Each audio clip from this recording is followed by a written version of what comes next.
Hi, my name is Chris. I am with the Customer Service Division over here at Tempco, and I served in the United States Air Force. My name is Jeff Stover, and I am a Territorial Sales Manager.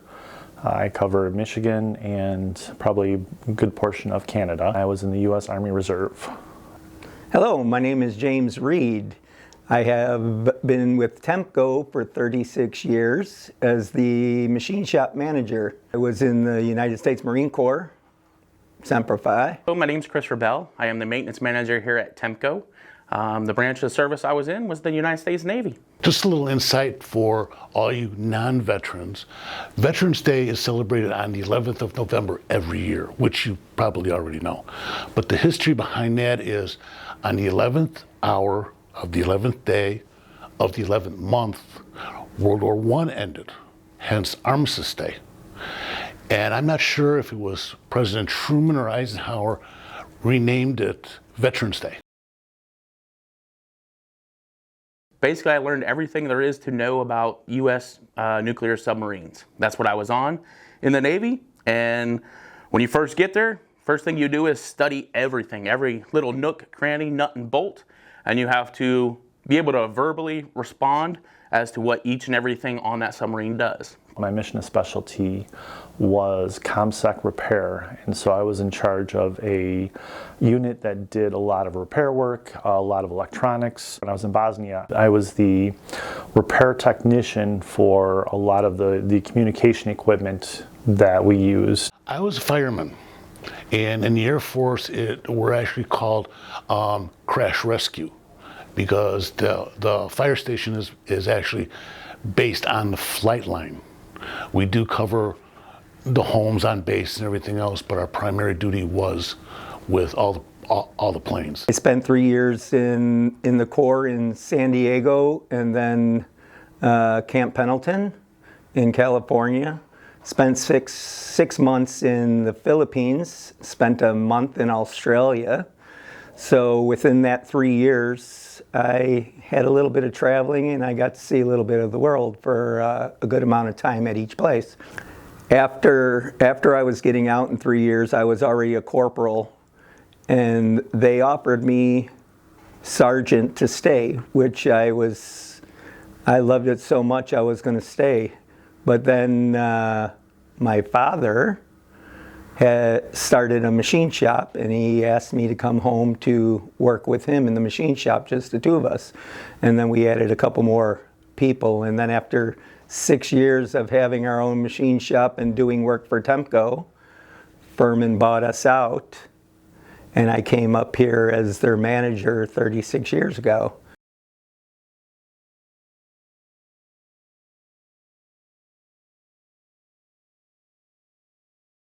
Well, this hat has various pins on it and that I've collected over the years. The first one is my first command, which was SAC, Strategic Air Command, which is no longer. They disbanded in '91. The second one here is the 5th Air Force, which is over in Asia, Japan, Korea, Philippines, so forth. This one is Pacific Air Forces, which is under the 5th Air Force. The bottom one here, I don't think you can see, but that little image inside of there was our Air Force firefighter badge. And the symbol here is just a modern day symbol for the Air Force. And being the time that I was in, I was considered a Cold War vet. When we first got there, we were part of what they called Implementation Force, or I-4, which when we were in Bosnia, we ended up, just kind of being there as a support, as a peacekeeping force, like I said. So this is the first one. After that was created, the mission we ended up doing changed, actually when I was there, and ended up becoming Stabilization Force, which they call, or S4. And so what they did is we ended up getting these patches that would go on our uniforms for the different operations that we were part of. One of the things that they do, and kind of the big things that the military does, which I know some people might have heard of them, and that they call them challenge coins. So it's kind of a honor to get one, and so what it was is I actually got one from the 1st Armored Division when they were moving out, and they ended up giving us these.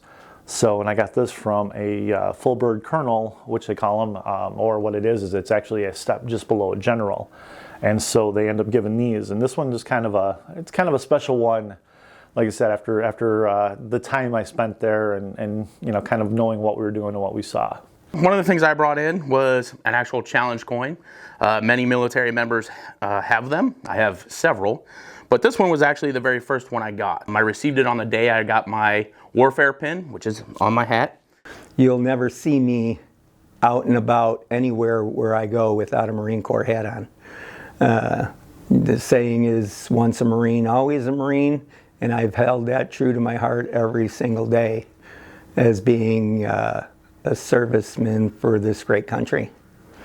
So if you see me out on the street, you'll know it's me because I'll have my Marine Corps cover on at all times. That could be a simple question, that can be a very long and intricate question. I put in, from my Marine Corps time, my leadership skills and try to teach and build the employees that are under me. And so far, it hasn't been too bad of a 36-year run. I did have family members that were in the service prior to me, so I kind of felt like it was the next step to do. Honestly, when I first joined, it's because I didn't know what to do. As I joined and figured out that that was the path I wanted to take in life, my job and that role meant everything to me. Helping to support freedom and democracy and making sure that we have the freedoms that we have here in this country today.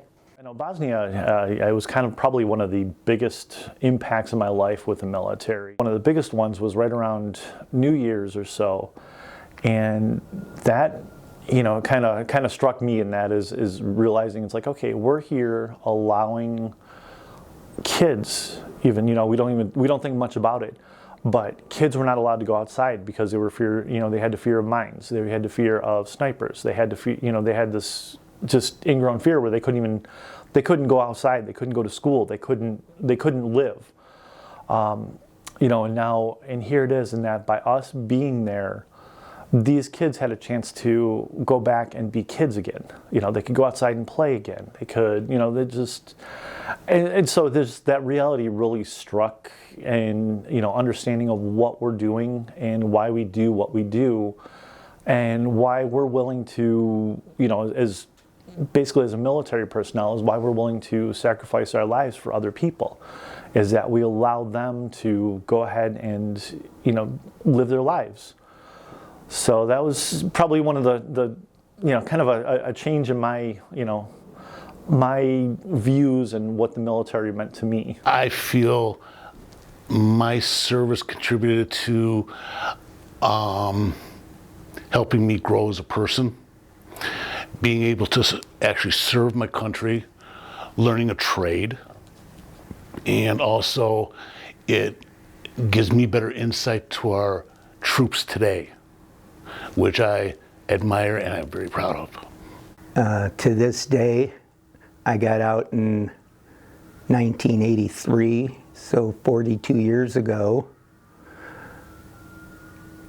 I still talk to two of my best friends, Dougie and Dave. We were roommates in the service.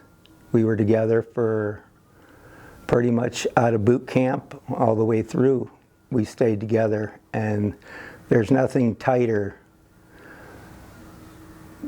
not seeing them or talking to them for years, but then when you do talk to each other and you pick up the phone and we can three-way conversate, now it's like we never left each other.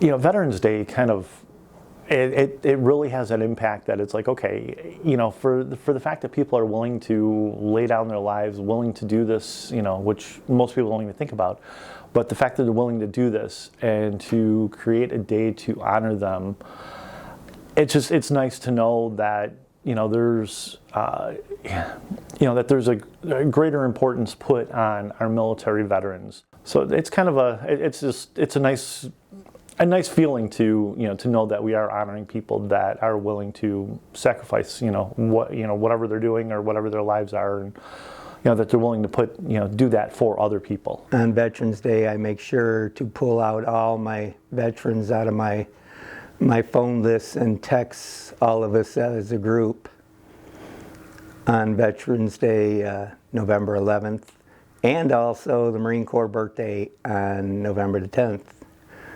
So most of my close veterans are Marine Corps, but I do have a lot of friends that are in the service. And once you're in the service, you're always in the service, no matter what branch you are.